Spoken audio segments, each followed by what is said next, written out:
আমরা অনেকেই বলি একাই ভালো আছি, একাই ভালো থাকি। আমাদের লাইফে কারোর প্রয়োজন নেই। কিন্তু সত্যিটা কি জানেন? মাঝে মাঝে এই একাকিত্বই ভেতরে এমন এক যুদ্ধ তৈরি করে। চারপাশে অনেক সুখ, কিন্তু এমন কাউকে পাওয়া যাবে না যাকে নির্দ্বিধায় বলা যাবে আমার মন খারাপ।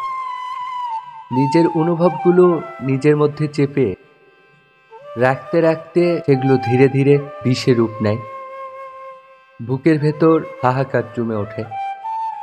যদি এমন কাউকে পেতাম যার সামনে নিজের ভেতরের কথাগুলো উজাড় করে বলা যেত, তাহলে হয়তো মনটা একটু হালকা হতো।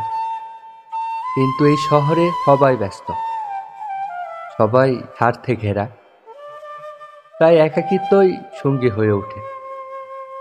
আর একা থাকা মানেই শান্তি না, একা থাকা মানেই প্রতিদিন নিজের ভেতরের যুদ্ধটা একা একাই লড়ার নাম। শেষমেশ নিজের সাথে নিজের লড়াইটা হয়ে ওঠে জীবন।